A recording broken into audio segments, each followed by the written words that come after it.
معزز سامعین و حاضرین، السلام علیکم ورحمۃ اللہ تعالی وبرکاتہ۔ الحمد للہ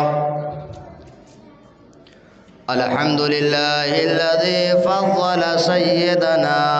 ومولانا محمدا علی العالمین جمیعا، وأقامه يوم القيامة للمذنبين المتلبسين الخطائين الهالكين شفيعا،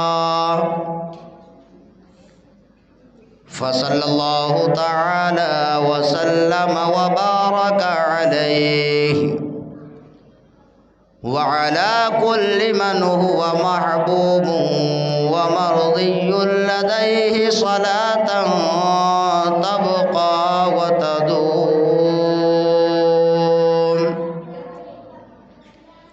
بدوام الملك الحي القيوم، أشهد أن لا إله إلا الله وحده لا شريك له، وأشهد أن سيدنا ومولانا محمدا عبده ورسوله، أما بعد فأعوذ بالله من الشيطان الرجيم، بسم الله الرحمن الرحيم،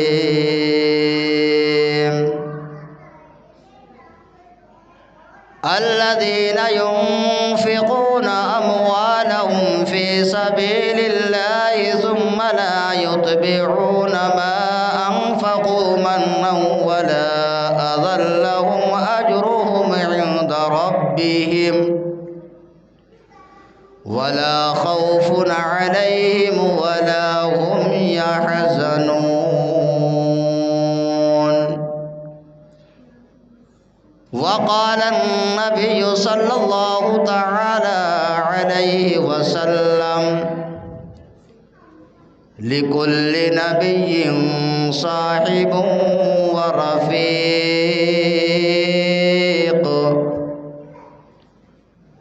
ورفيقي في الجنة عثمان، آمنت بالله صدق الله العظيم، وبلغنا رسوله النبي الأمين المطين المعين الكريم، ونحن على ذلك لمن الشاهدين والشاكرين،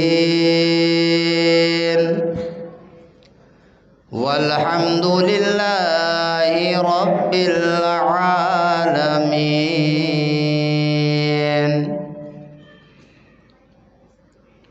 اعلیٰ حضرت نے لکھا ایسا قصیدہ نور کا، اعلیٰ حضرت نے لکھا ایسا قصیدہ نور کا، جس کو سن کر جھوم اٹھا ہر ایک فرشتہ نور کا، جس کو سن کر جھوم اٹھا ہر ایک فرشتہ نور کا، اور صبح و طیبہ میں ہوئی بٹتا ہے باڑا نور کا، صبح و طیبہ میں ہوئی بٹتا ہے باڑا نور کا، صدقہ لینے نور کا آیا ہے تارا نور کا، صدقہ لینے نور کا آیا ہے تارا نور کا، اور باغ طیبہ میں سہانا پھول پھولا نور کا، باغ طیبہ میں سہانا پھول پھولا نور کا، مست بو ہیں بلبلیں پڑھتی ہیں کلمہ نور کا، مست بو ہے بلبلیں پڑھتی ہے کلمہ نور کا، اور یا رسول اللہ میں گدا تو بادشاہ بھر دے پیالہ نور کا، میں گدا تو بادشاہ بھر دے پیالہ نور کا، نور دن دونا تیرا دے ڈال صدقہ نور کا، نور دن دونا تیرا دے ڈال صدقہ نور کا۔ اور یا رسول اللہ تیری نسل پاک میں ہے بچہ بچہ نور کا، تیری نسل پاک میں ہے بچہ بچہ نور کا، تو ہے عین نور تیرا سب گھرانہ نور کا، تو ہے عین نور تیرا سب گھرانہ نور کا۔ اور نور کی سرکار سے پایا 2 سالہ نور کا، نور کی سرکار سے پایا 2 سالہ نور کا، ہو مبارک تم کو ذوالنورین جوڑا نور کا، ہو مبارک تم کو ذوالنورین جوڑا نور کا۔ سب سے پہلے خطبہ مسنونہ کے بعد ہم اور آپ مل کر ساری کائنات کے مرکز عقیدت، ہم غریبوں کے غم گسار سید ابرار و اخیار، ساری کائنات کے مالک و مختار نائب پروردگار جناب محمد رسول اللہ صلی اللہ تعالی علیہ وسلم کے بارگاہ ناز میں والہانہ، عاشقانہ، مؤدبانہ، مخلصانہ، محبوبانہ انداز میں ہدیہ درود و سلام کی ڈالی نور کی تھالی میں سجا کر پیش کرے، اور گنبد خضرا کی طرف لو لگا کر بلند آواز سے درود پاک پڑھیں۔ اللہم صلی علی سیدنا و مولانا محمد وبارک وسلم صلاۃ و سلاما علیک یا رسول اللہ صلی اللہ تعالی علیہ وسلم۔ اللہ تعالی نے اس روئے زمین پر کم و بیش 1,24,000 یا 2,24,000 انبیاء کرام کو مبعوث فرمایا، اور ان انبیاء کرام میں ان کو اولادیں بھی ہوئی، ان کو بیٹے بھی ہوئے، بیٹیاں بھی ہوئی، اور انبیاء کرام نے اپنے بیٹے اور بیٹیوں کا نکاح بھی فرمایا۔ تو جس کے ساتھ میں انبیاء کرام نے کسی کی بیٹی کو اپنے گھر میں لیا اور اللہ کے نبی اس کے رشتہ دار ہو گئے، تو یہ اس کے لیے فخر کی بات ہے۔ اور اللہ کے نبی نے اگر کسی مرد کو اپنا داماد بنایا تو یہ بھی اس کے لیے فخر کی بات ہے۔ لیکن اللہ تعالی نے حضرت عثمان غنی رضی اللہ تعالی عنہ کو یہ شرف، یہ فضیلت عطا فرمائی کہ آپ نبی کے داماد نہیں بلکہ امام الانبیاء صلی اللہ تعالی علیہ وسلم کے داماد ہیں۔ اور صرف داماد ہی نہیں بلکہ حضرت عثمان غنی کو اللہ تعالی نے یہ فضیلت عطا فرمائی کہ آپ کو اللہ کے رسول صلی اللہ تعالی علیہ وسلم نے 2 بیٹیاں یکے بعد دیگر عطا فرمائی۔ اور یہ فضیلت حضرت آدم علیہ السلام سے لے کر قیامت تک اللہ تعالیٰ نے کسی کو عطا نہیں فرمائی کہ کسی ایک شخص کے نکاح میں کسی نبی کی 2 بیٹیاں آئی ہوں۔ اور حضرت علی المرتضیٰ کرم اللہ تعالی وجہہ الکریم فرماتے ہیں کہ میں نے نبی پاک صلی اللہ تعالی علیہ وسلم کو یہ فرماتے ہوئے سنا کہ جب آپ کی دوسری صاحبزادی حضرت ام کلثوم کا انتقال ہو گیا تو سرکار نے ارشاد فرمایا کہ اے عثمان، اگر میری 40 بیٹیاں ہوتی تو اے عثمان میں یکے بعد دیگرے اپنی 40 بیٹیوں کا نکاح تمہارے ساتھ فرما دیتا۔ یہ کون فرما رہے ہیں؟ حضرت علی اس کو روایت فرما رہے ہیں۔ فرمان کس کا ہے؟ سرکار کا۔ اب جو لوگ یہ رٹ لگاتے ہیں اور اہل سنت والجماعت کے نوجوان طبقے کو گمراہ کرنے کی کوشش کرتے ہیں کہ خلفائے ثلاثہ نے، خلفائے ثلاثہ مطلب تینوں خلفاء حضرت علی کے علاوہ، انہوں نے حضرت علی کی حق تلفی کی۔ اور کچھ لوگ تو یہاں تک کہہ دیتے ہیں کہ حضور علیہ الصلوۃ والسلام کی ایک بیٹی کے سوا کوئی بیٹی ہی نہیں تھی۔ یہ رافضی مانتے ہیں۔ اب ان سے کہو کہ آپ جن کو ماننے کا دعویٰ کر رہے ہیں وہی حضرت عثمان غنی رضی اللہ تعالیٰ عنہ کی فضیلت کو بیان فرما رہے ہیں۔ اور یہی وجہ ہے کہ حضرت آدم علیہ السلام سے لے کر قیامت تک کسی کے نکاح میں نبی کی 2 بیٹیاں نہیں آئیں۔ اسی وجہ سے حضرت عثمان غنی رضی اللہ تعالیٰ عنہ کو ذو النورین کہا جاتا ہے۔ اسی لیے اعلیٰ حضرت نے فرمایا کہ نور کی سرکار سے پایا 2 سالہ نور کا، ہو مبارک تم کو ذو النورین جوڑا نور کا۔ اور میں یہ بھی بتا دوں، یہ جو ذو النورین لقب ہے یہ کسی عالم نے نہیں دیا ہے، یہ سرکار کے زمانے سے ہے۔ نورین کا مطلب ہوتا ہے 2 نور والا،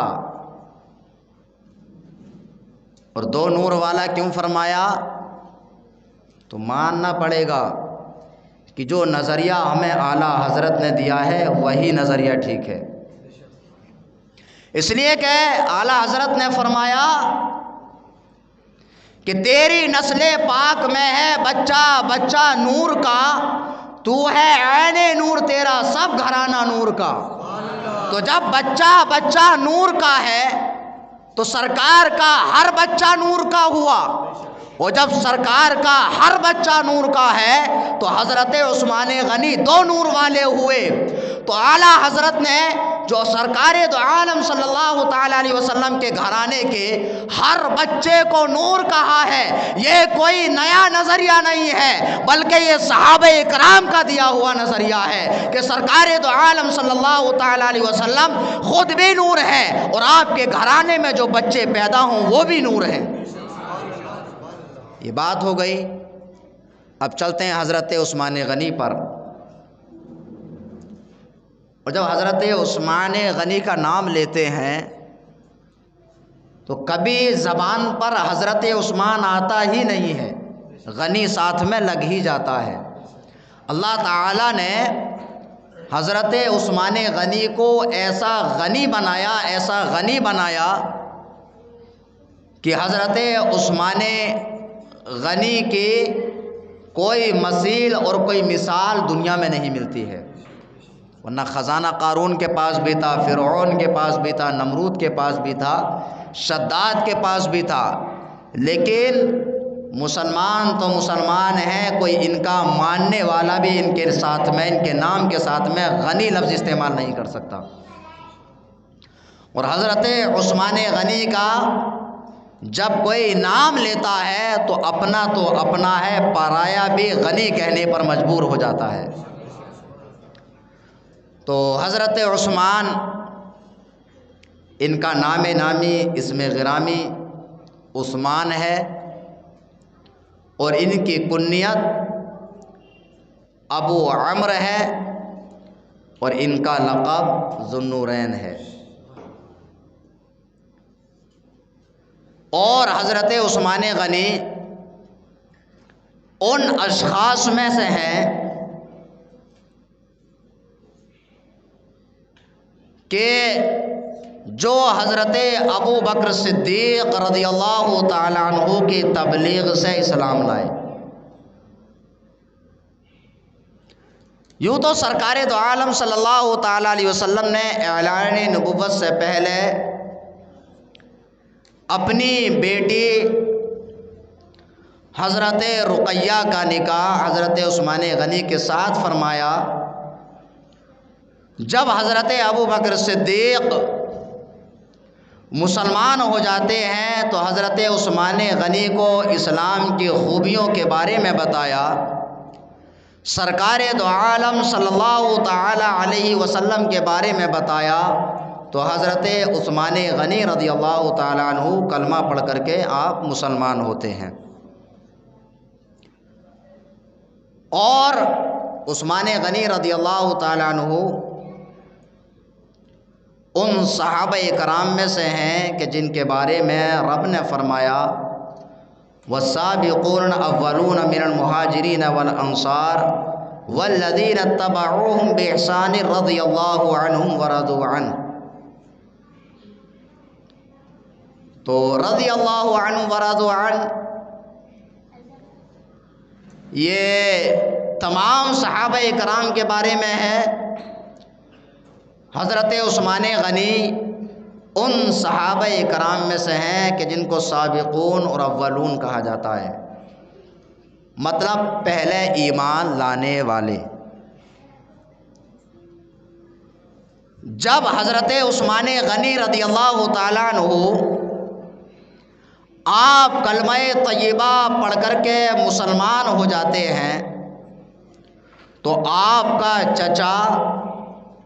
آپ کا خاندان آپ کے خلاف ہو جاتا ہے۔ حضرت عثمان غنی کے جب آپ کا خاندان آپ کے خلاف ہو جاتا ہے تو آپ کا چچا آپ کو رسیوں سے باندھ دیتا ہے اور آپ کو طرح طرح کی تکلیف دیتا ہے، اور آپ سے کہتا ہے کہ آپ نے اپنے باپ دادا کے دین کو چھوڑ دیا اور آپ نے نئے دین کو قبول کر لیا۔ آپ نے جو نیا دین قبول کیا ہے اس دین کو چھوڑ دو۔ تو حضرت عثمان غنی کا جواب کیا تھا؟ ایمان تازہ ہو جائے گا۔ حضرت عثمان غنی نے فرمایا کہ اے چچا،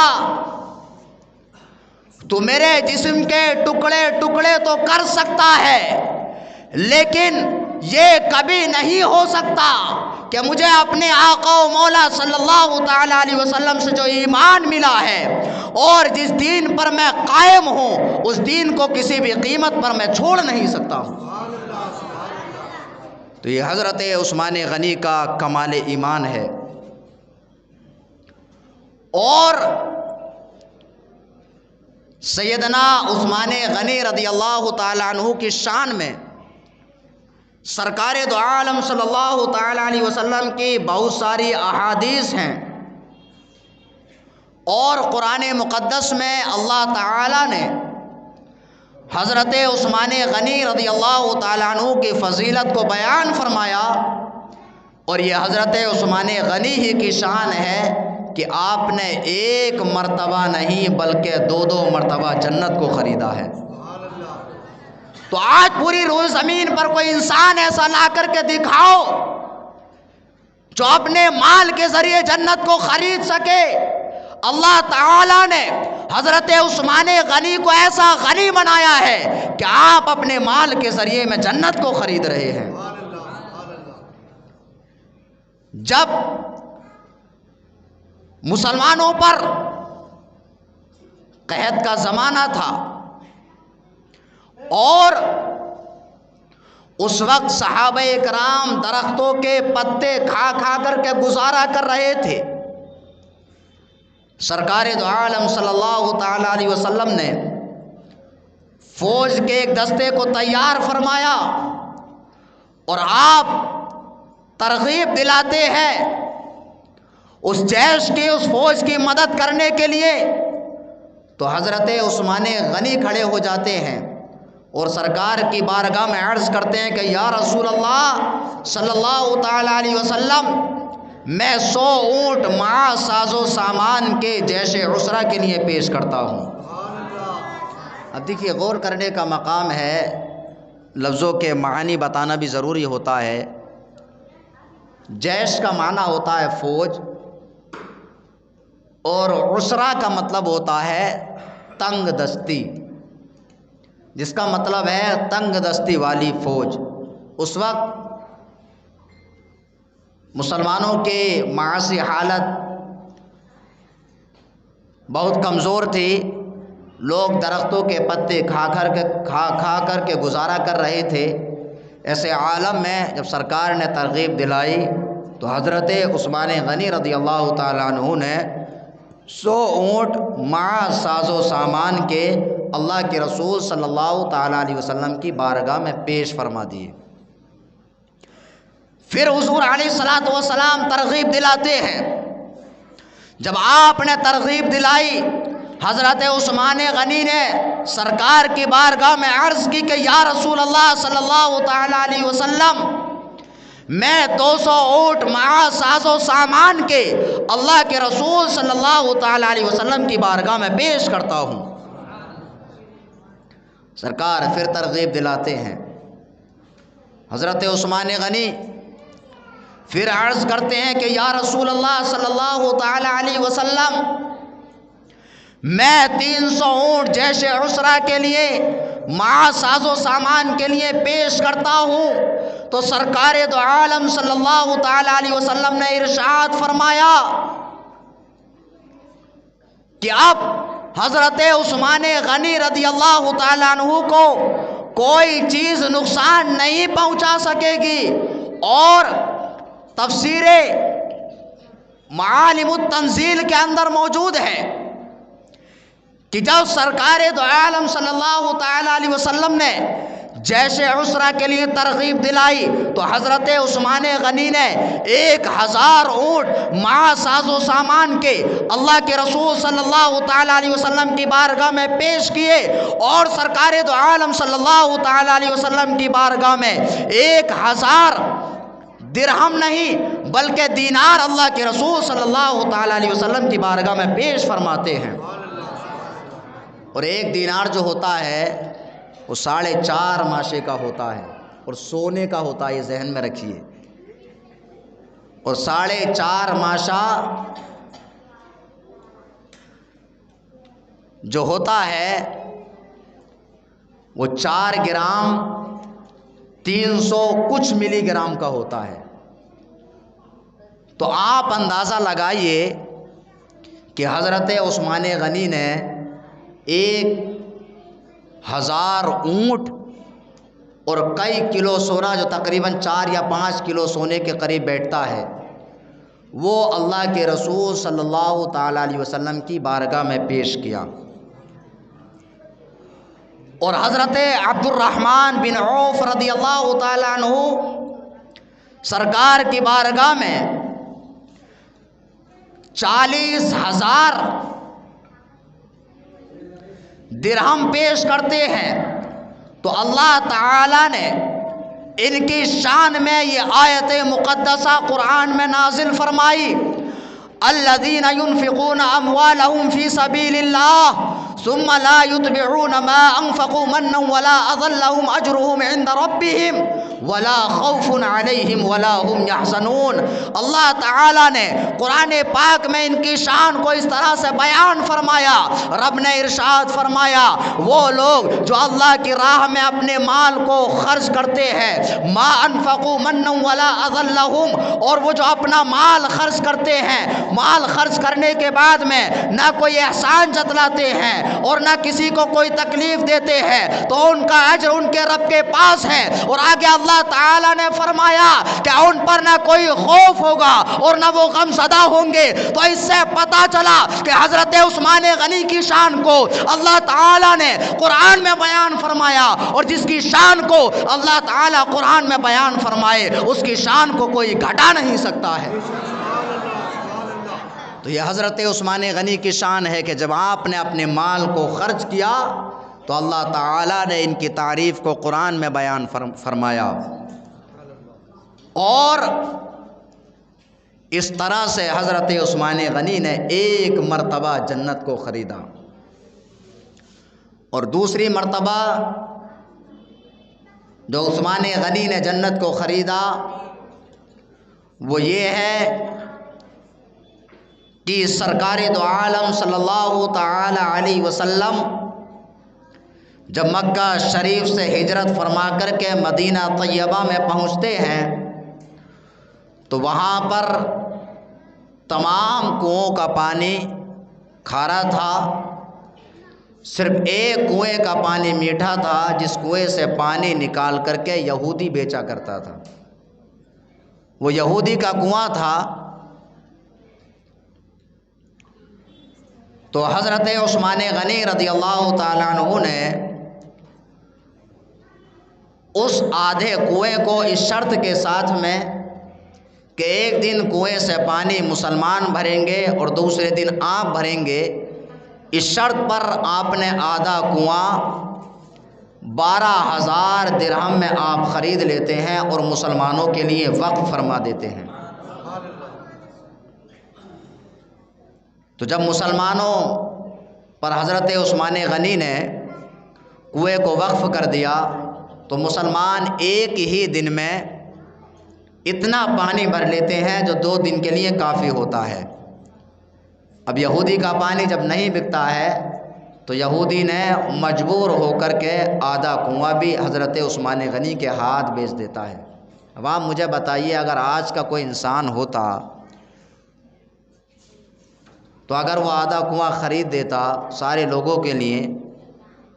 تو پھر آدھا کنواں دوبارہ خریدتا، وہ یہی کہتا ہوا نظر آتا پورا میں نے ہی ٹھیکہ تھوڑی لے رکھا ہے۔ لیکن یہ حضرت عثمان غنی ہیں، غنی۔ آپ نے پھر آدھا کنواں بھی 8,000 درہم میں خرید کر کے پورے کا پورا کنواں وقف فرما دیتے ہیں۔ اور جب حضرت عثمان غنی نے پورا کنواں خرید کر کے مسلمانوں کے لیے وقف فرما دیا تو جس کنویں کا نام بیر روما تھا آج اسی کنویں کا نام بیر عثمان کے نام سے جانا جاتا ہے۔ تو اس طرح سے حضرت عثمان غنی رضی اللہ تعالیٰ عنہ نے دوسری مرتبہ جنت کو خریدا ہے۔ تو ایک مرتبہ جیش عسرہ کی مدد کر کے اور دوسری مرتبہ بیر روما خرید کر کے حضرت عثمان غنی نے جنت کو خریدا ہے۔ اور حضرت عثمان غنی کی سخاوت کا اندازہ کون لگا سکتا ہے کہ ایک انصاری صحابی نے سرکار کی بارگاہ میں عرض کی کہ یا رسول اللہ صلی اللہ تعالی علیہ وسلم، ایک شخص کا کھجور کا درخت تھا کہ جو انصاری صحابی کے گھر کی طرف جھکا ہوا تھا، اگرچہ جس کا یہ درخت تھا ظاہراً وہ انسان بھی مسلمان تھا لیکن اس کا نفاق ظاہر نہیں تھا۔ تو انصاری صحابی نے سرکار کی بارگاہ میں عرض کی کہ یا رسول اللہ، وہ درخت میرے گھر کی طرف جھکا ہوا ہے اور میرے بچے مجھے خطرہ لاحق ہوتا ہے کہ کہیں اس درخت سے کھجور نہ کھا لیں۔ اور اگر آج کسی کا درخت کسی کے کھیت میں یا کسی کے گھر کی طرف جھک جائے تو اپنے باپ کی پراپرٹی سمجھتا ہے۔ یہ صحابہ اکرام ہیں کہ ان کو یہ بھی ڈر ہے کہ کہیں میرے بچے اس کی کھجور گر جائے اور اس کھجور کو تناول فرما لیں۔ سرکار کی بارگاہ میں یہ شکایت کی، سرکار نے اس شخص کو بلایا اور اس شخص سے بلا کر کے کہا کہ آپ یہ درخت جنت کے ایک درخت کے بدلے میں انصاری صحابی کو عطا فرما دو، انصاری صحابی کو دے دو۔ اب چونکہ یہ شخص ظاہراً مسلمان تھا اور یہ منافق تھا، اس نے انکار کر دیا، کیونکہ اس منافق کو کیا معلوم کہ جنت کیا ہوتی ہے۔ جب اس نے انکار کر دیا، یہ خبر حضرت عثمان غنی کو ہوتی ہے، تو حضرت عثمان غنی نے سرکار کی بارگاہ میں عرض کی کہ یا رسول اللہ صلی اللہ تعالیٰ علیہ وسلم، کیا یہ فضیلت صرف اسی کے لیے ہے کہ جس کا درخت ہے، یا یہ فضیلت اس کے لیے بھی ہے کہ جو انسان اس درخت کو خرید کر کے انصاری صحابی کو عطا فرما دے؟ سرکار نے ارشاد فرمایا کہ جو شخص بھی اس درخت کو انصاری صحابی کو عطا فرما دے، ہر اس شخص کے لیے یہ فضیلت ہے۔ تو حضرت عثمان غنی کی سخاوت دیکھی، اپنی ذات کے لیے نہیں خرید رہے ہیں، آپ نے اس منافق سے سودا کیا اور آپ اپنے ایک ہرے بھرے باغ کے بدلے میں صرف کھجور کا ایک درخت خرید کر کے انصاری صحابی کو عطا فرما دیتے ہیں۔ تو یہ حضرت عثمان غنی کی سخاوت ہے۔ اسی طرح سے جب حضرت عمر فاروق اعظم کے زمانے میں قحط پڑ جاتا ہے اور دور و دراز سے غلے کی ضرورت پڑتی ہے، حضرت عثمان غنی کے بہت سارے اونٹ غلے سے لدے ہوئے آتے ہیں، تمام تاجر مدینہ شریف میں حاضر ہوتے ہیں اور اس کے دام لگاتے ہیں۔ حضرت عمر بھی آ جاتے ہیں، کوئی دام لگاتا ہے عثمان غنی،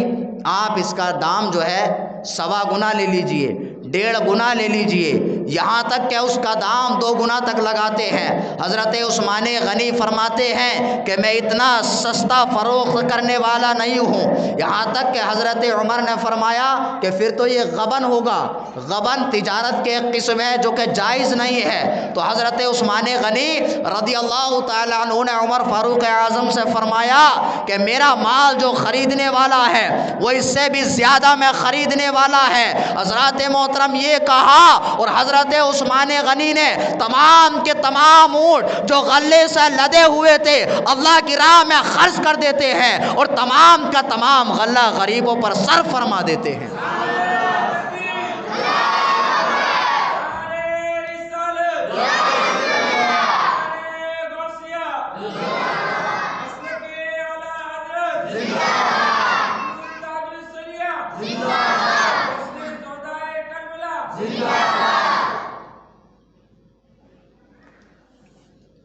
تو اس طرح سے حضرت عثمان غنی نے فرمایا اے عمر، جب میرا سودا 1 کے بدلے میں 70 سے ہو رہا ہو تو میں 2 گنا دام کیسے لے سکتا ہوں؟ تو اس طرح سے حضرت عثمان غنی نے اپنے مال کو صرف فرما دیا۔ اب آئیے چلتے ہیں احادیث مبارکہ کی طرف۔ سرکار دو عالم صلی اللہ تعالیٰ علیہ وسلم کی بارگاہ میں آپ کا مقام اور مرتبہ کیا ہے؟ سرکار نے ارشاد فرمایا لِكُلِّ نَبِيٍّ صَاحِبٌ وَرَفِيقٌ وَرَفِيقِي فِي الْجَنَّةِ عثمان۔ ہر نبی کا ساتھی اور اس کا ہم نشین ہوتا ہے، اور میرا رفیق اگر کوئی ہے تو وہ حضرت عثمان غنی ہے، اور وہ بھی دنیا کے ساتھی نہیں، جنت میں میرے ساتھی ہیں۔ اور سرکار دو عالم صلی اللہ تعالیٰ علیہ وسلم نے ارشاد فرمایا، یہ حدیث مبارکہ صحائح ستہ کی کتب کے اندر موجود ہے کہ سرکار دو عالم صلی اللہ تعالیٰ علیہ وسلم ایک باغ میں آرام فرما ہیں، کسی نے دروازے پر دستک دی تو سرکار نے ارشاد فرمایا افتح لہ وبشرہ بالجنہ، کیا اس کے لیے دروازے کو کھول دو اور اس کو جنت کی خوشخبری سناؤ۔ دروازہ کھولا گیا تو دیکھا حضرت ابو بکر صدیق رضی اللہ تعالیٰ عنہ ہیں۔ پھر کسی نے دروازے پر دستک دی، سرکار نے ارشاد فرمایا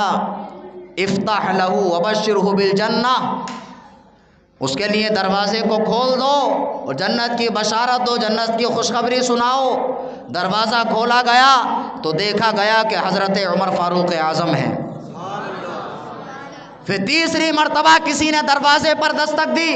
حدیث کے الفاظ اسی طرح ہیں، دروازے پر دستک دی، سرکار نے فرمایا افتح لہ وبشرہ بالجنۃ علی ما یصیبہ بلوا، سرکار نے ارشاد فرمایا کہ ان کے لیے دروازے کو کھول دو اور ان پر جو مصیبتیں پہنچیں گی اس پر جنت کی خوشخبری سناؤ۔ مسلمانوں، غور کرنے کا مقام یہ ہے کہ میرے آقا و مولا صلی اللہ تعالیٰ علیہ وسلم اپنی نگاہ نبوت سے جان رہے ہیں کہ حضرت عثمان غنی رضی اللہ تعالیٰ عنہ پر مصیبتیں آئیں گی، حضرت عثمان غنی کو آزمایا جائے گا، اور اس پر سرکار دو عالم صلی اللہ تعالیٰ علیہ وسلم حضرت عثمان غنی کو جنت کی بشارت اور جنت کی خوشخبری سنا رہے ہیں۔ اور دیکھیے ایک چیز اور غور کیجئے، یہ حدیث جو ہے بخاری اور مسلم دونوں میں موجود ہے، اس پر غور کرنے کا مقام یہ ہے، چلیے ہم نے مان لیا کہ یہ بات دور کی تھی، سرکار نے کیسے نہ کیسے جان لیا، دروازہ کھٹکھٹایا، جب کوئی دروازہ کھٹکھٹاتا ہے تو کوئی دیکھتا ہے اس کو، جب بند دروازہ ہے تو نظر نہیں آتا۔ ان تینوں اشخاص کو انہوں نے دروازہ کھٹکھٹایا، سرکار نے ان کو جنت کی خوشخبری بھی سنائی اور دروازہ کھولنے کی اجازت بھی دی، تو سرکار کا یہ کہنا افتح لہ وبشرہ علی بلوا یصیبہ کہ ان کے لیے دروازے کو کھول دو اور جنت کی خوشخبری سناؤ، پہلی بات تو سرکار کا یہ جان لینا کہ دروازے کے پیچھے وہ عثمان غنی ہے کہ جن کو ظلماً قتل کیا جائے گا، یہ ایک علم غیب ہے، اور دوسرا غیب یہ ہے کہ سرکار یہ جان رہے ہیں کہ حضرت عثمان غنی کو شہید کیا جائے گا۔ اور اسی طرح سے سرکار دو عالم صلی اللہ تعالی علیہ وسلم نے 7 اور صحابہ کرام کا ذکر فرمایا، اور یہی الفاظ بخاری اور مسلم کے اندر موجود ہے۔ پھر کسی نے دروازہ کھٹکھٹایا، سرکار نے فرمایا افتح لہ وبشرہ بالجنہ، دروازہ کھولا گیا تو حضرت مولائے کائنات ہے۔ پھر کسی نے دروازہ کھٹکھٹایا، سرکار نے فرمایا ان کے لیے دروازے کو کھول دو اور جنت کی خوشخبری سناؤ، تو حضرت زبیر ہیں۔ جب پھر دروازہ کھٹکھٹایا گیا تو سرکار دو عالم صلی اللہ تعالیٰ علیہ وسلم نے جنت کی خوشخبری سنائی اور دروازہ کھولنے کی اجازت دی، تو دیکھا گیا کہ حضرت ابو طلحہ ہے، پھر حضرت سعد بن ابی وقاص ہے، اس طرح سے 10 صحابہ کرام آتے ہیں، اور سرکار دو عالم صلی اللہ تعالیٰ علیہ وسلم نے سب کو جنت کی خوشخبری سنائی۔ تبھی تو سیدی سرکار اعلیٰ حضرت فرماتے ہیں وہ 10 جن کو جنت کا مژدہ ملا، اس مبارک جماعت پہ لاکھوں سلام۔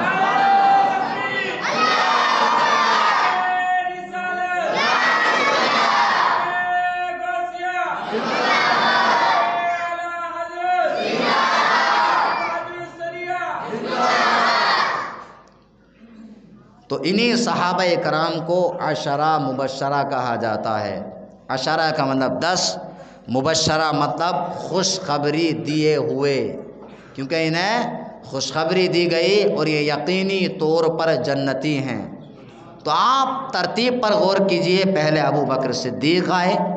پھر حضرت عمر آئے، پھر حضرت عثمان غنی آئے، پھر حضرت مولا علی آئے، اس کے بعد میں 6 صحابہ کرام آئے۔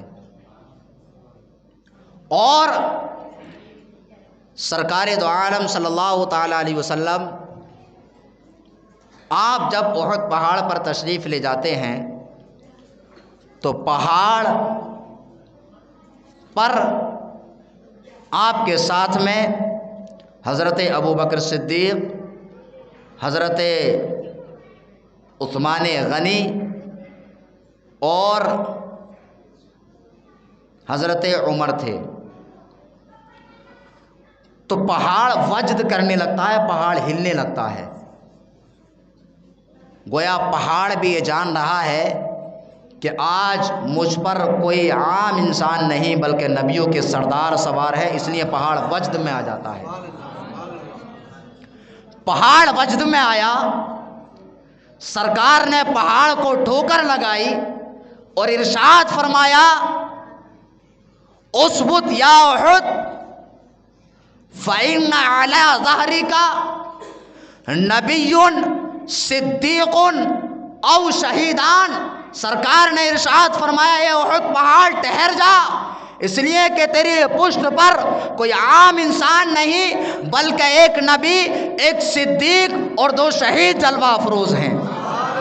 اب دیکھیے کون شہید ہوگا، کس کا انتقال کیسے ہوگا، یہ علم غیب ہے یا کچھ اور ہے؟ میں آپ کو سادے انداز میں بتانے کی کوشش کر رہا ہوں تاکہ آپ کا عقیدہ بھی درست ہوتا رہے، اور یہ حدیث پاک کتب صحاح ستہ کے اندر موجود ہے۔ اور دیکھیے ہوا بھی ایسا ہی، حضرت عمر اور حضرت عثمان غنی رضی اللہ تعالیٰ عنہ، کیونکہ وہاں پر 4 لوگ موجود تھے، حضور، ابو بکر صدیق، عمر فاروق اعظم اور حضرت عثمان غنی۔ مولا علی وہاں پر اس وقت نہیں تھے، تو آپ نے فرمایا کہ ایک نبی، ایک صدیق اور 2 شہید ہیں۔ حضرت عمر بھی شہید ہوئے اور حضرت عثمان غنی رضی اللہ تعالیٰ عنہ کو بھی شہید کیا گیا۔ اسی طرح سے سرکار دو عالم صلی اللہ تعالی علیہ وسلم نے ایک مرتبہ مستقبل میں نمودار ہونے والوں کا کہ جو نمودار ہونے والے فتنے تھے ان کا ذکر فرما رہے تھے، اور یہ حدیث پاک مسند امام احمد بن حنبل کے اندر موجود ہے کہ سرکار دو عالم صلی اللہ تعالی علیہ وسلم فتنوں کا ذکر فرما رہے تھے، تو آپ نے اشارہ کر کے فرمایا کہ جس وقت یہ فتنے رونما ہوں گے اس وقت یہ شخص حق پر ہوگا۔ راوی کا بیان ہے جب دیکھا تو وہ حضرت عثمان غنی تھے، اور راوی کا بیان ہے کہ سرکار سے پوچھا گیا کہ یا رسول اللہ کیا اس وقت حضرت عثمان حق پر ہوں گے؟ سرکار نے فرمایا کہ ہاں اس وقت حضرت عثمان غنی حق پر ہوں گے۔ اور حضرت عثمان غنی رضی اللہ تعالیٰ عنہ کی فضیلت کو کون بیان کر سکتا ہے؟ حضرت عائشہ صدیقہ رضی اللہ تعالیٰ عنہ راوی ہیں، یہ حدیث پاک بھی بخاری شریف کے اندر موجود ہے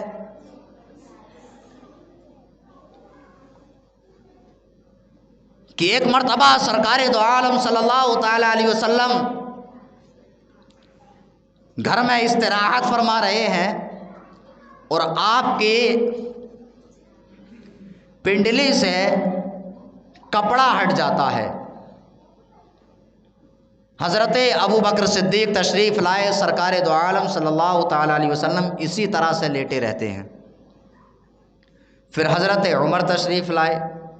سرکار اسی طرح سے لیٹے رہتے ہیں۔ پھر حضرت عثمان غنی تشریف لائے، سرکار دو عالم صلی اللہ تعالی علیہ وسلم اٹھ کر بیٹھ جاتے ہیں اور اپنے کپڑوں کو درست فرماتے ہیں۔ ابھی بات پوری نہیں ہوئی، جو بتانے کا مقصد ہے، حضرت عائشہ صدیقہ رضی اللہ تعالی عنہا نے سرکار کی بارگاہ میں عرض کی یا رسول اللہ میرے والد حضرت ابو بکر صدیق تشریف لائے، آپ اسی طرح سے لیٹے رہے اور آپ کی پنڈلی سے کپڑا ہٹا رہا۔ حضرت عمر تشریف لائے، آپ اسی طرح سے لیٹے رہے۔ حضرت عثمان غنی تشریف لائے، آپ اپنے کپڑوں کو درست فرماتے ہیں اور اٹھ کر کے بیٹھ جاتے ہیں۔ تو سرکار نے ارشاد فرمایا، یہ جملے اپنے تختیے دل پر لکھ لو، سرکار نے ارشاد فرمایا میں اس عثمان سے حیا کیسے نہ کروں کہ جس عثمان سے اللہ کے فرشتے بھی حیا فرماتے ہیں۔ تو حضرت عثمان غنی جہاں سخاوت میں بے مثل اور بے مثال ہیں، اسی طرح سے حضرت عثمان غنی حیا میں بھی بے مثل اور بے مثال ہیں۔ اور کیوں نہ ہو، اس لیے کہ اللہ کے رسول صلی اللہ تعالی علیہ وسلم نے ارشاد فرمایا الحیاء شعبۃ من الایمان، حیا بھی ایمان کے حصوں میں سے ایک حصہ ہے۔ تو یہ حضرت عثمان غنی کی شان ہے۔ اور اگر بات کی جائے حضرت عثمان غنی رضی اللہ تعالیٰ عنہ کی، اب ہم تاریخ کی طرف آتے ہیں، یہ فضیلت ہو گئی۔ ہم نے اپنی بات کو کل یہاں پر چھوڑا تھا کہ حضرت عمر فاروق اعظم رضی اللہ تعالیٰ عنہ کا وصال، آپ کی شہادت، آپ کو زخمی کیا جاتا ہے 23 ذی الحجہ، 26 ذی الحجہ، اور اس کے 3 دن بعد آپ کا وصال ہوتا ہے۔ حضرت عمر فاروق اعظم رضی اللہ تعالیٰ عنہ 3 دن زخمی ہونے کے بعد بقید حیات رہتے ہیں۔ تو آپ کو کسی نے مشورہ دیا کہ آپ اپنے بعد میں اپنے بیٹے کو جانشین بنا دیجئے، حضرت عبداللہ ابن عمر کو۔ تو عمر فاروق اعظم نے ارشاد فرمایا کہ تم مجھے ایسا غلط مشورہ دے رہے ہو کہ جس کو اپنی بیوی کو طلاق صحیح طریقے سے دینا نہ آتا ہو، اس کو میں کیسے خلیفہ منتخب کر سکتا ہوں۔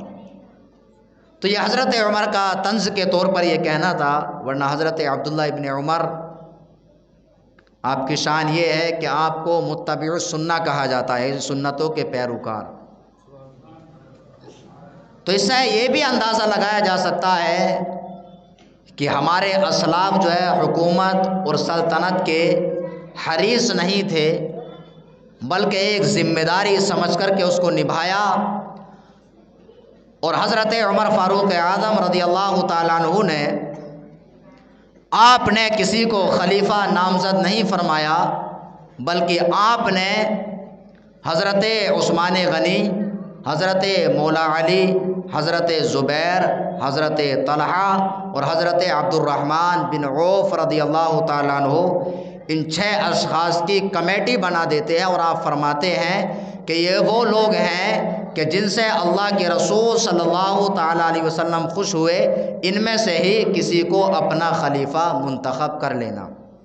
اور یہ آپ نے سنیا، یہ 6 اشخاص کون ہیں کہ جن کو سرکار نے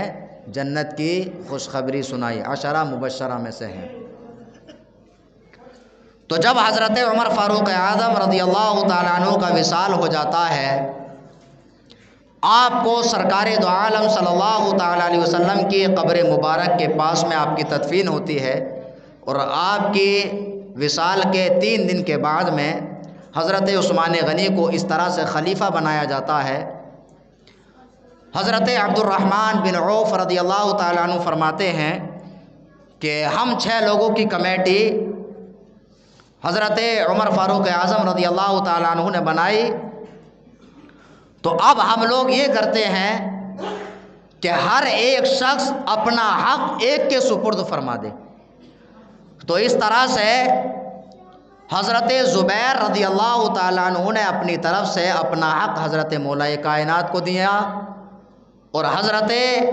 طلحہ رضی اللہ تعالیٰ عنہ نے اپنا حق حضرت عثمان غنی کو دیا، اور حضرت سعد بن ابی وقاص رضی اللہ تعالیٰ عنہ اپنا حق حضرت عبد الرحمن بن عوف کے سپرد فرما دیتے ہیں، اور یہ 3 لوگ خلافت کے معاملات سے دستبردار ہو جاتے ہیں۔ پھر بچے یہ 3 لوگ، حضرت عثمان غنی، حضرت مولا علی اور حضرت عبد الرحمن بن عوف۔ حضرت عبد الرحمن بن عوف رضی اللہ تعالیٰ عنہ نے حضرت زبیر سے فرمایا کہ میرا ارادہ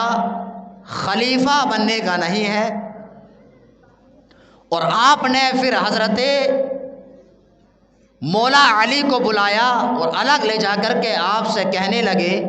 کہ اگر میں آپ سے بیعت کروں تو کیا آپ اس کو قبول کر لیں گے، یا میں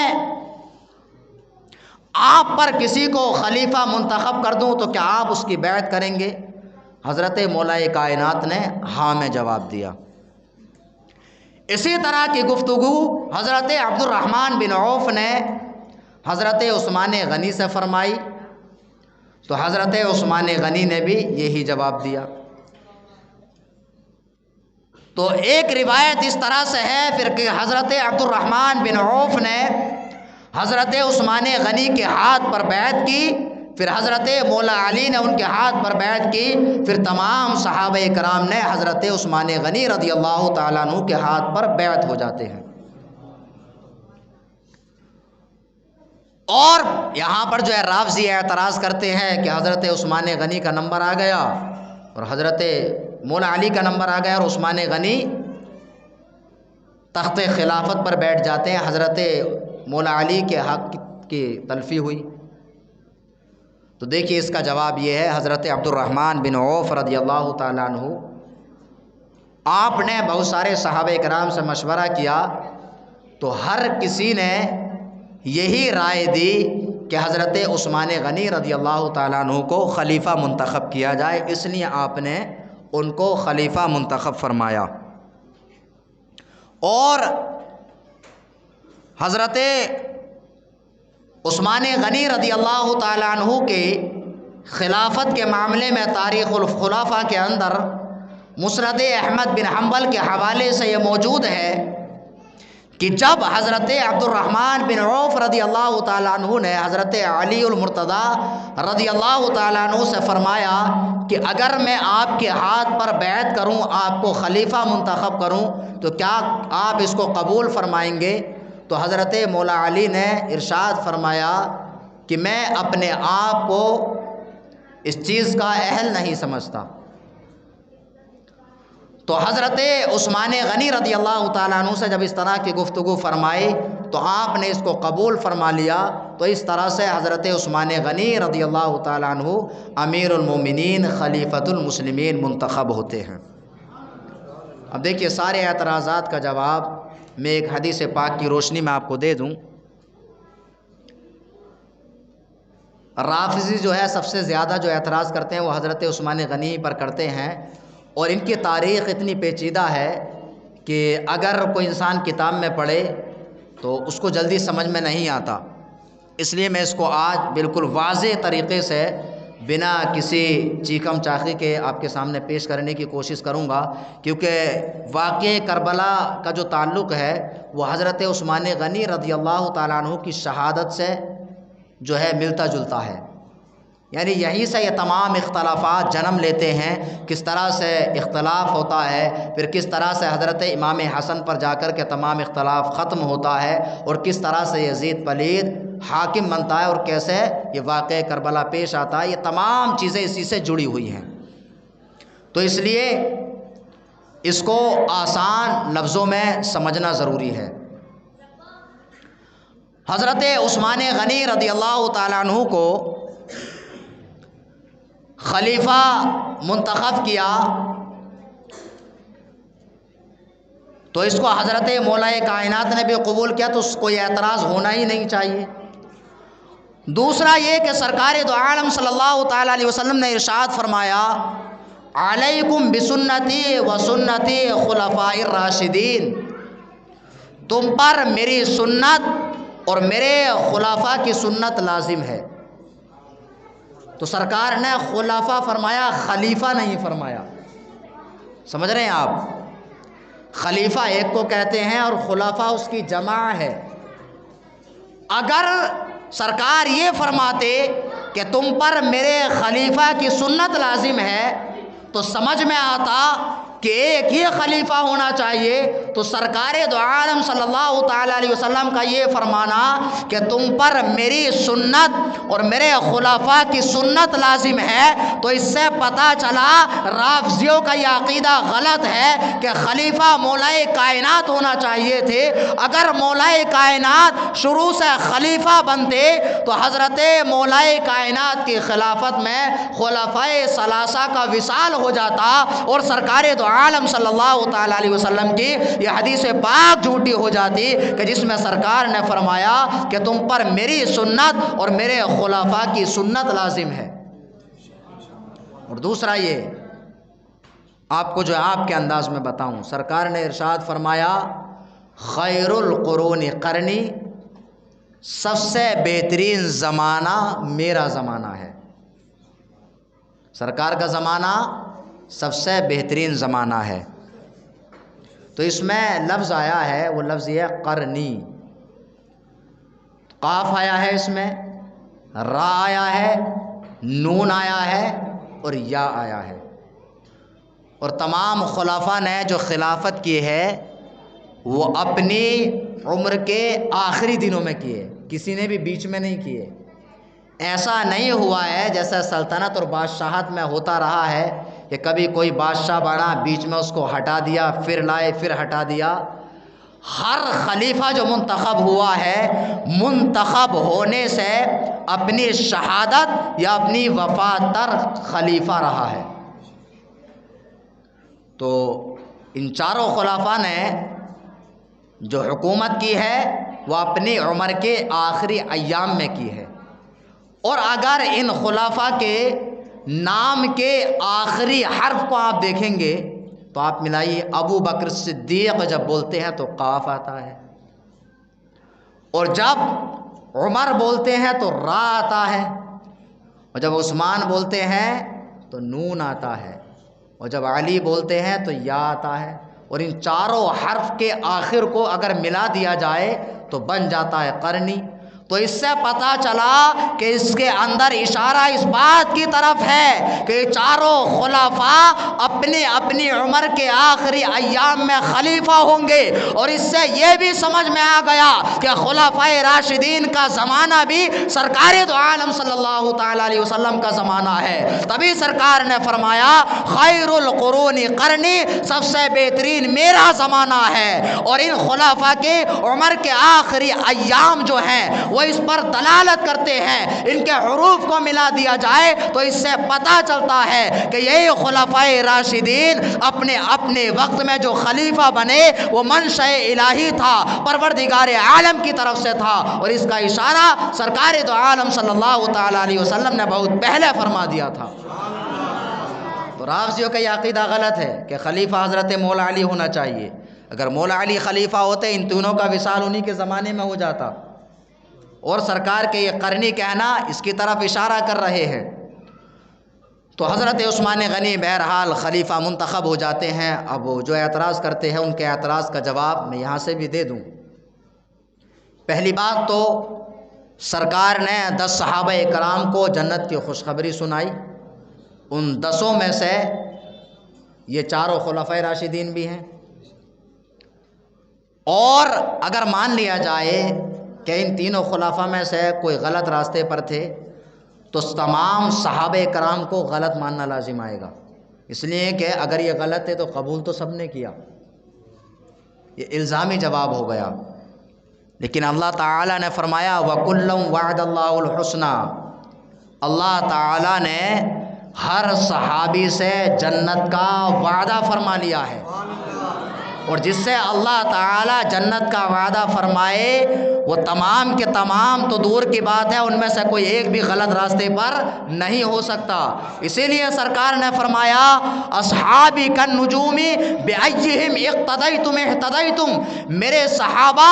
ستاروں کی مانند ہیں، جن میں سے کسی ایک کی بھی پیروی کرو گے ہدایت یافتہ ہو جاؤ گے۔ اور اللہ تعالیٰ نے فرمایا والسابقون الاولون من المہاجرین والانصار والذین اتبعوهم بإحسان رضی اللہ عنہم ورضوا عنہ۔ والسابقون الاولون فرمایا کہ سب سے پہلے ایمان لانے والے من المہاجرین والانصار، ہجرت کرنے والے اور ہجرت کرنے والوں کی مدد کرنے والے مہاجرین اور انصار، والذین اتبعوهم بإحسان، اور جن لوگوں نے خلوص کے ساتھ میں ان کی اطاعت اور ان کی پیروی کی، رضی اللہ عنہم ورضوا عنہ، اللہ تعالی ان سے راضی ہو گیا اور یہ لوگ اللہ سے راضی ہو گئے۔ تو دیکھیے اللہ تعالیٰ نے ایک مقام پر فرمایا کہ تمام صحابہ کرام سے اللہ تعالیٰ نے جنت کا وعدہ فرما لیا ہے، دوسری جگہ فرمایا کہ یہ اللہ سے راضی ہو گئے اور اللہ ان سے راضی ہو گیا۔ تو جب تمام صحابہ اکرام کے بارے میں قرآن کہہ رہا ہے کہ اللہ ان سے راضی ہے اور جس سے اللہ راضی ہو وہ غلط راستے پر نہیں ہو سکتا، اور رافضی کہتے ہیں کہ خلفائے ثلاثہ غلط ہیں، اگر کوئی خلفائے ثلاثہ کو غلط مانتا ہے تو تمام مہاجرین اور انصار کو غلط ماننا لازم آئے گا، اس لیے کہ انہوں نے غلط کی پیروی کی، اور جب انہوں نے غلط کی پیروی نہیں کی، جیسا کہ قرآن کہہ رہا ہے اگر یہ غلط ہوتے تو اللہ تعالیٰ یہ نہیں فرماتا کہ اللہ سے یہ راضی ہو گئے اور اللہ ان سے راضی ہو گیا، اور اللہ ان تمام سے جنت کا وعدہ نہیں فرماتا، اور سرکار ان 10 صحابہ اکرام کو جنت کی خوشخبری نہیں سناتے۔ یہ تمام کی تمام چیزیں بتا رہی ہیں اگر کوئی انسان ان کو غلط راستے پر مانتا ہے تو گویا وہ احادیث رسول کا بھی انکار کرتا ہے اور قرآن کی آیات کا بھی انکار کرتا ہے، اور جو انسان احادیث رسول جو احادیث متواترہ ہیں اور قرآن کی کسی ایک آیت کا انکار کرتا ہے وہ انسان مسلمان نہیں ہو سکتا۔ تو آپ کو میں عقیدہ دے رہا ہوں اگر کوئی رافضی کوئی سوال کرے تو ہم پر اس کے سوال کا جواب دینا لازم ہی نہیں ہے، اس لیے کہ سوال کا جواب اپنوں کو دیا جاتا ہے، غیروں کو نہیں۔ بہرحال حضرت عثمان غنی رضی اللہ تعالیٰ عنہ بالاتفاق آپ امیر المومنین خلیفۃ المسلمین بن جاتے ہیں۔ آپ منبر شریف پر رونق افروز ہوتے ہیں، اور یہ بات بھی میں آپ کو بتا دوں کہ سرکار کے وصال کے بعد چونکہ سرکار دو عالم صلی اللہ تعالیٰ علیہ وسلم کا جو منبر تھا بیٹھنے کی جگہ کو چھوڑ کر کے اس پر 3 پہریاں 3 زینے بنے ہوئے تھے۔ تو جب سرکار کا وصال ہو گیا تو سرکار جو خطبہ دیتے تھے اس سب سے اوپر والے پہری پر کھڑے ہو کر کے دیتے تھے۔ جب حضرت ابو بکر صدیق رضی اللہ تعالیٰ عنہ خلیفہ بنے تو آپ نے جو خطبہ دیا دوسری پہری پر دیا،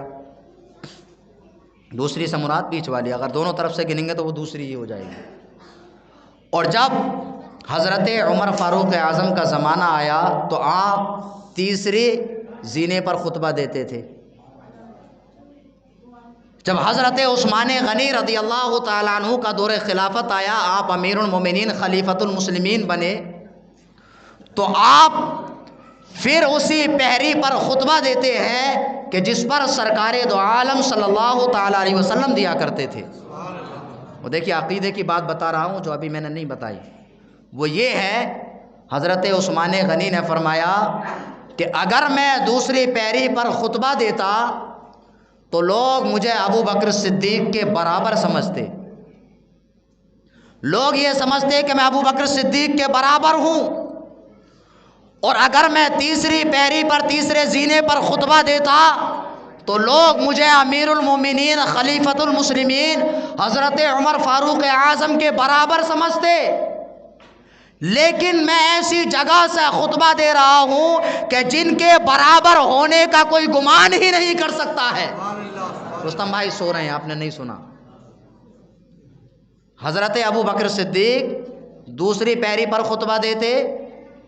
حضرت عمر تیسری پر، حضرت عثمان غنی پھر اسی پہری پر آ گئے کہ جس پر سرکار دو عالم صلی اللہ تعالیٰ علیہ وسلم خطبہ دیا کرتے تھے۔ آپ نے فرمایا کہ اگر میں ان دونوں میں سے کسی زینے پر خطبہ دیتا تو لوگ مجھے ابو بکر یا عمر فاروق اعظم کے برابر سمجھتے، میں ایسی جگہ بیٹھ کر کے خطبہ دے رہا ہوں کہ جس کے بارے میں جس کی برابری کا کوئی تصور ہی نہیں کر سکتا ہے۔ مسلمانوں فخر کرو اپنے عقیدے پر کہ ہم یہ عقیدہ نہیں رکھتے ہیں کہ سرکار ہماری طرح ہے، بلکہ ہمارا جو عقیدہ ہے وہ یہی عقیدہ ہے جو صحابہ اکرام کا عقیدہ ہے۔ اسی لیے تو عثمان غنی نے فرمایا کہ میں ایسی جگہ سے خطبہ دے رہا ہوں جس کے بارے میں جن کے برابر ہونے کا کوئی گمان ہی نہیں کر سکتا ہے۔ تو دیکھیے اس سے صحابہ کرام کا عقیدہ پتہ چل گیا کہ کوئی بھی صحابی یہ عقیدہ نہیں رکھتا تھا کہ حضور علیہ الصلوۃ والسلام ہماری طرح ہیں یا ہماری برابر ہیں۔ اور حضرت عثمان غنی تو اپنے آپ کو حضرت ابو بکر صدیق اور حضرت عمر فاروق اعظم کے برابر ان کو کوئی کہے یہ بھی آپ کو گوارا نہیں تھا۔ جن کو یہ گوارا نہ ہو کہ جو خلفائے ثانی کے برابر ان کو سمجھے، وہ صحابی یہ کیسے گوارا کر سکتے ہیں کہ سرکار دو عالم صلی اللہ تعالیٰ علیہ وسلم کو کسی کے برابر سمجھا جائے۔ بہرحال حضرت عثمان غنی ممبر پر رونق افروز ہوئے اور آپ نے کھڑے ہو کر کے خطبہ ارشاد فرمایا۔ آپ نے ارشاد فرمایا، اے لوگو، ہمارے قبیلے میں خطیب بہت کم ہوئے ہیں اور خلافت یہ بہت بڑی ذمہ داری ہے، اور انشاءاللہ میں پھر کبھی خطبہ دوں گا، اور آپ نے بہت مختصر خطبے میں بیان فرمایا اور آپ اتنا ہی خطبہ دیتے ہیں۔ حضرت عثمان غنی رضی اللہ تعالیٰ عنہ، چونکہ حضرت عمر فاروق اعظم سخت مزاج تھے، ہر انسان جانتا ہے، آپ نے 10.5 سال تک امور خلافت کو انجام دیا، اور حضرت عثمان غنی نے پورے 12 سال امور خلافت کو انجام دیا۔ تو 6 سال تک چونکہ حضرت عمر فاروق اعظم کی مزاج میں شدت تھی، اس لیے 6 سال تک لوگ آپ کے بہت قریب ہو جاتے ہیں، اور حضرت عثمان غنی رضی اللہ تعالیٰ عنہ کی خلافت اور سلطنت بڑی اچھی طرح سے چلتی ہے۔ اب 6 سال کے بعد میں اب یہاں سے تاریخ کے جزیات کو آپ سمجھنے کی کوشش کیجئے۔ 6 سال کے بعد میں کچھ عمال اور گورنروں کی وجہ سے حضرت عثمان غنی سے لوگوں کو شکایت ہو جاتی ہے، اور مصر کا گورنر وہ کچھ لوگوں پر زیادتی کرتا ہے، جس کی شکایت لے کر کے لوگ دارالخلافہ مدینہ شریف تشریف لے آتے ہیں اور حضرت عثمان غنی سے اس کی شکایت کرتے ہیں۔ جب حضرت عثمان غنی سے مصر کے گورنر عبداللہ بن ابی سرح کی شکایت کی تو آپ نے اس کو نصیحت فرمائی۔ آپ نے فرمایا کہ لوگوں پر زیادتی نہ کرو اور اپنے کام کو اچھی طرح سے انجام دو۔ جب یہ خط لے کر کے یہ لوگ پہنچتے ہیں تو جو لوگ دارالخلافہ میں اس کی شکایت لے کر کے آئے تھے، اس شخص نے ان تمام لوگوں کو قتل کر دیا۔ یہ یہاں سے جزیات کو آپ سمجھنے کی کوشش کیجئے۔ جب ان لوگوں کو قتل کر دیا، پھر 700 لوگ شکایت لے کر کے حضرت عثمان غنی کی بارگاہ میں آتے ہیں۔ تو حضرت عثمان غنی رضی اللہ تعالیٰ عنہ نے فرمایا کہ جب یہ معاملہ ہے اور اس نے ایسا کیا ہے، تو آپ نے ان سے فرمایا کہ اب تم لوگ جسے چاہو وہاں کا گورنر چن لو، میں اسی کو گورنر بنا دوں گا۔ تو ان لوگوں نے امیر المومنین کے حکم سے محمد بن ابو بکر کو وہاں کا گورنر اپنی طرف سے چن لیا، اور حضرت عثمان غنی رضی اللہ تعالیٰ عنہ نے ان کے لیے تحریر بھی لکھ دی کہ آپ وہاں کے گورنر بن جائیے، اور عبداللہ بن ابی سر جو اس وقت تک مصر کا گورنر تھا، اس کا معزول نامہ بھی لکھ دیا۔ جب آپ نے معزول نامہ لکھ دیا، یہ 700 افراد اور ان کے ساتھ میں کچھ اور مدینہ شریف کے لوگ جڑ کر کے ایک قافلہ بنا کر کے مصر کی طرف روانہ ہو جاتے ہیں۔ ابھی یہ کچھ ہی دوری پر پہنچے تھے کہ ایک شخص سانڈی پر سوار ہو کر کے بڑی تیزی کے ساتھ میں جا رہا تھا۔ جب اس قافلے نے اس کو دیکھا تو دیکھ کر کے انہوں نے جان لیا کہ یا تو یہ کوئی غلام ہے جو اپنے مالک سے بھاگ کر کے جا رہا ہے، یا پھر یہ کوئی قاصد ہے کہ کسی کا خط لے کر کے جا رہا ہے۔ ان لوگوں نے جو یہ 700 افراد اور جس میں محمد بن ابو بکر اور مدینہ شریف کے بھی لوگ تھے، ان لوگوں نے اس کو پکڑ لیا، اور پکڑ کر کے جب تلاشی لی گئی تو تلاشی میں اس کے خشک مسکیزے سے ایک خط لکھا کہ جس خط میں یہ لکھا ہوا تھا کہ یہ خط عثمان غنی کی طرف سے ہے، اور جب محمد بن ابو بکر تمہارے پاس آئیں تو ان کے معزول نامے کو کل عدم سمجھنا، اور جب یہ لوگ آئیں تو ان کو قتل کر دینا۔ تو جب ان لوگوں نے یہ خط دیکھا اور اس خط پر مہر بھی حضرت عثمان غنی کی لگی ہوئی تھی، تو یہ لوگ واپس آ جاتے ہیں۔ ہوتا نا غلط فہمی، یہاں سے شروع ہوتی ہے بلوائی، کیسے کیسے سازش کھیلتے ہیں اور کیا کیا ہوتا ہے، یہاں سے آپ کو سمجھ میں آئے گا۔ یہ لوگ واپس آ جاتے ہیں،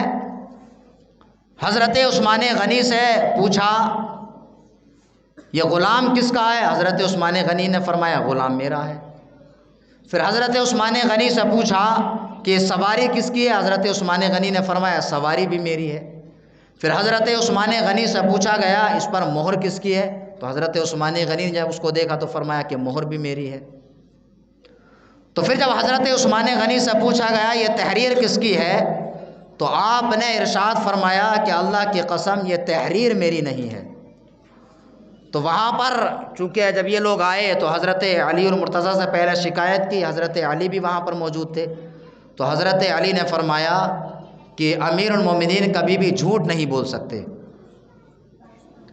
تو جب اس خط کی تحریر کو دیکھا گیا تو تحریر دیکھنے کے بعد میں لوگوں نے اندازہ لگایا کہ یہ تحریر مروان کی نظر آتی ہے، اور مروان چونکہ اس وقت حضرت عثمان غنی رضی اللہ تعالیٰ عنہ کے گھر کے اندر موجود تھا۔ تو یہ لوگ کہنے لگتے ہیں کہ اس خط کی تحریر بتا رہی ہے کہ یہ مروان کی تحریر ہے، اس لیے آپ مروان کو ہمارے حوالے کر دیجئے۔ تو دیکھیے مسلمانوں کا یہ طریقہ رہا ہے، جب تک کوئی ایویڈنس یا ثبوت نہ ہو کسی کو مسلمان کبھی سزا نہیں دیتا ہے، چاہے وہ کتنا ہی بڑا حاکم ہو۔ تو چونکہ تحریر الخط یشبہ الخط، ایک تحریر دوسرے سے مشابہ ہو سکتی ہے، اس لیے وہ لوگ غصے میں تھے، اندیشہ تھا کہ اس کو قتل کر دیتے، اس لیے حضرت عثمان غنی نے اس کو ان کے سپرد نہیں فرمایا۔ یہاں تک کہ بلوائیوں نے دارالخلافت کو، آپ کے مکان کو چاروں طرف سے گھیر لیا اور لوگ آپ کے خلاف نعرے لگانے لگتے ہیں۔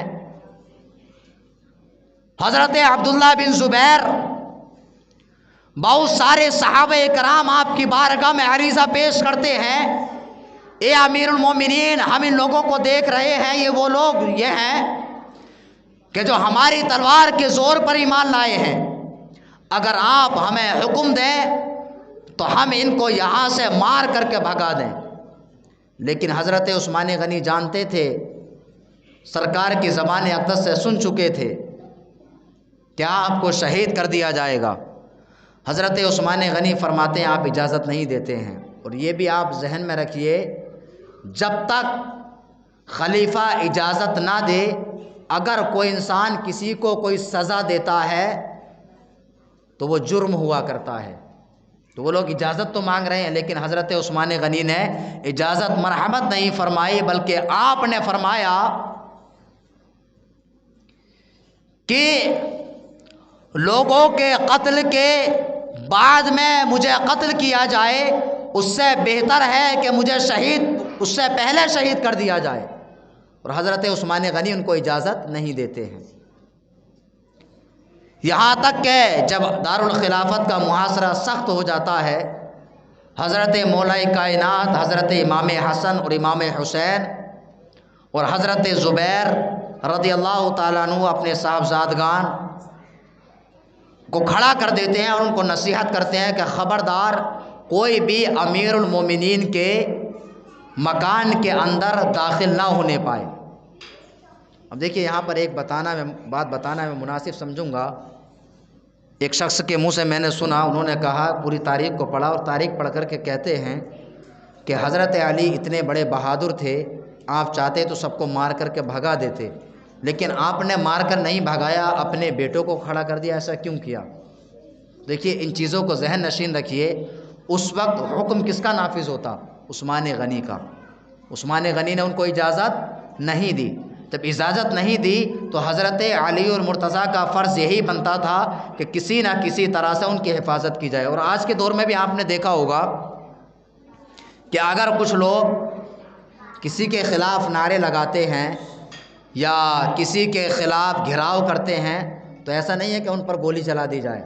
اور آج بھی آج کی حکومتیں تو ایسا کرتی ہیں، ان پر گولی چلا دیتی ہیں، طرح طرح کا ظلم کرتی ہیں، لیکن اس پر بہانہ یہ نہیں بناتی ہیں کہ ہمارے خلاف نعرے لگا رہے تھے، بہانہ کچھ دوسرا بنایا جاتا ہے کہ یہ پتھر برسا رہے تھے یا کچھ دوسرا کر رہے تھے، لیکن مسلمان کبھی کسی کے خلاف سازش نہیں کھیلتا ہے۔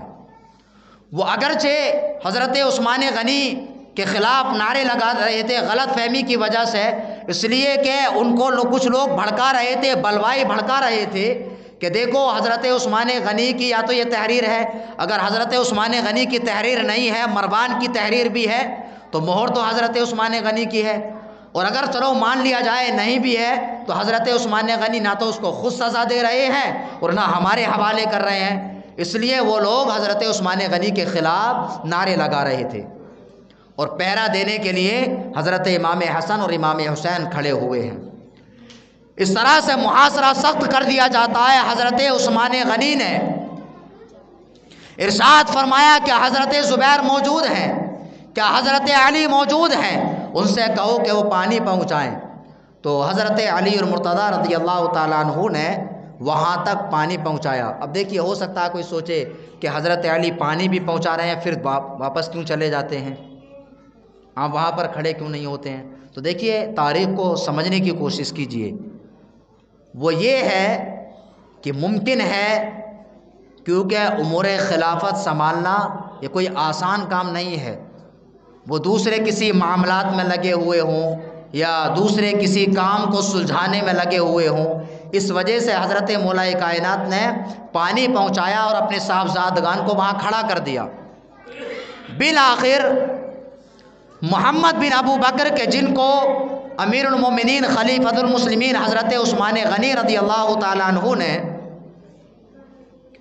مصر کا گورنر نامہ لکھ کر کے دیا تھا،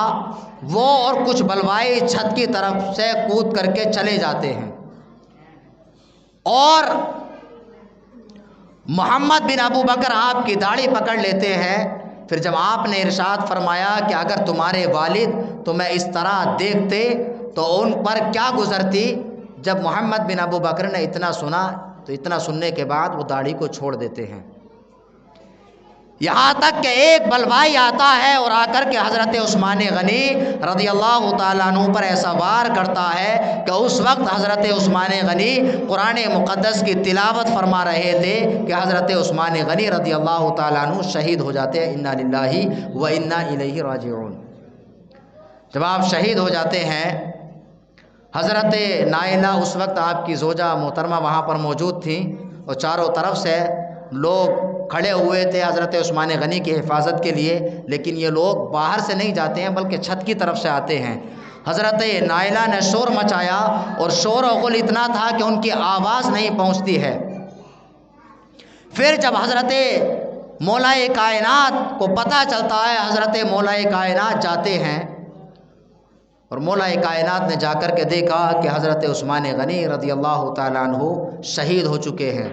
اور تاریخ میں آتا ہے کہ جس وقت حضرت عثمان غنی کو شہید کیا گیا اس وقت آپ قرآن کی تلاوت فرما رہے تھے، اور آپ کے خون کے قطرات جب گرتے ہیں تو ان آیت مقدسہ پہ گرتے ہیں فَسَيَكْفِيكَهُمُ اللَّهُ، جس کا مطلب یہ ہے کہ تمہارے لیے اللہ تعالی کافی ہے۔ تو دیکھیے اس سے یہ بھی پتہ چلتا ہے کہ حضرت عثمان غنی رضی اللہ تعالیٰ عنہ کی قرآن کی تلاوت کا کتنا شوق تھا کہ آپ کے گھر کا گھیراؤ کیے ہوئے ہیں اور آپ قرآن کی تلاوت فرما رہے ہیں۔ پھر حضرت مولا کائنات تشریف لاتے ہیں، آپ نے حضرت نائلہ سے پوچھا کہ امیر المومنین کو کس نے شہید کر دیا، تو انہوں نے جواب دیا کہ محمد بن ابو بکر نے۔ تو انہوں نے فرمایا کہ امیر المومنین کو قتل کرنے کا میرا ارادہ تو تھا، لیکن واللہ میں نے ان کو شہید نہیں کیا ہے۔ تو تاریخ میں آتا ہے کہ امیر المومنین حضرت عثمان غنی کو جو شہید کیا گیا، جس نے شہید کیا اس کا نام حمار یا اسود ہے، اور مورخین اس میں تطبیق اس طرح سے فرماتے ہیں کہ ممکن ہے دونوں نام ایک ہی شخص کے ہوں، اور یہ بھی ممکن ہے چونکہ گھر کے اندر بہت سارے لوگ داخل ہوئے تھے، حمار اور اسود دونوں ہی لوگ ہوں، بہرحال حضرت عثمان غنی کو جو شہید کیا وہ بلوائیوں نے شہید کر دیا، اور حضرت عثمان غنی کی بہت ساری فضیلت ہے، انہی فضیلت میں سے ایک یہ بھی ہے کہ سرکار دو عالم صلی اللہ تعالیٰ علیہ وسلم جب آپ حج کے لیے تشریف لے جاتے ہیں، خانہ کعبہ کا طواف کرنے کے لیے جاتے ہیں، تو آپ کو کفار عرب نے روک دیا اور وہ کہنے لگتے ہیں کہ ہم آپ کو خانہ کعبہ کا طواف نہیں کرنے دیں گے۔ اس وقت سرکار دو عالم صلی اللہ تعالیٰ علیہ وسلم نے صلح کے لیے حضرت عثمان غنی کو بھیجا۔ جب حضرت عثمان غنی رضی اللہ تعالیٰ عنہ وہاں پر پہنچتے ہیں اور آپ کو آنے میں تاخیر ہو جاتی ہے، شاہ عبدالحق محدث دہلوی رحمۃ اللہ تعالیٰ علیہ تحریر فرماتے ہیں کہ اللہ تعالیٰ نے یہ فضیلت کسی کو عطا نہیں فرمائی کہ کسی کے ہاتھ کو اللہ کے پیغمبر صلی اللہ تعالیٰ علیہ وسلم نے اپنا ہاتھ قرار دیا ہو۔ جب حضرت عثمان غنی رضی اللہ تعالیٰ عنہ کے پہنچنے میں تاخیر ہو جاتی ہے، سرکار دو عالم صلی اللہ تعالیٰ علیہ وسلم کے ہاتھ پر تمام صحابہ اکرام بیعت فرماتے ہیں۔ صحابہ اکرام نے بیعت فرمایا، سرکار نے ارشاد فرمایا کہ عثمان غنی اللہ اور اس کے رسول کے کام میں لگے ہوئے ہیں، اور آپ نے اپنا داہنا ہاتھ لیا اور اپنا داہنا ہاتھ بائیں ہاتھ پر رکھا اور ارشاد فرمایا کہ یہ حضرت عثمان غنی کا ہاتھ ہے اور یہ حضرت عثمان غنی کی بیعت ہے۔ اور سرکار دو عالم صلی اللہ تعالیٰ علیہ وسلم نے اس طرح سے حضرت عثمان غنی کی طرف سے بیعت فرمائی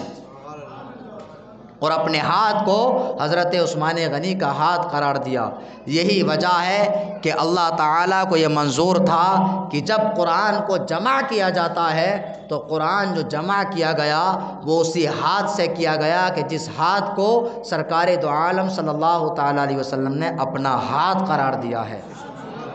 اور سرکار کے ہاتھ کو یہیں تک بس نہیں، سرکار کے ہاتھ کو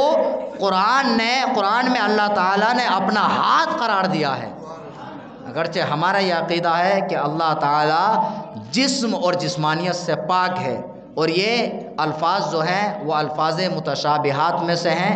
بہرحال جس ہاتھ سے قرآن مقدس لکھا گیا اگر نتیجہ نکالا جائے تو اس ہاتھ کو اللہ تعالیٰ نے اپنا ہاتھ قرار دیا ہے، اسی ہاتھ سے قرآن کو جمع کیا گیا ہے۔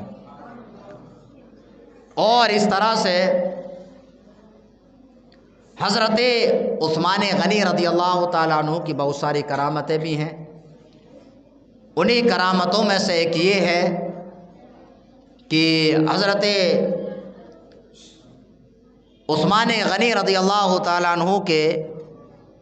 ایک شخص ایک عورت کو بہت گھور گھور کر کے دیکھتا ہے، اور دیکھنے کے بعد میں حضرت عثمان غنی کی بارگاہ میں حاضر ہوتا ہے۔ تو حضرت عثمان غنی نے فرمایا کہ لوگوں کا کیا حال ہے کہ ایسے عالم میں آتے ہیں کہ ان کی آنکھوں سے زنا کے اثرات نمودار ہوتے ہیں۔ تو دیکھیے اس شخص نے جب دیکھا تو حضرت عثمان غنی وہاں پر موجود نہیں تھے،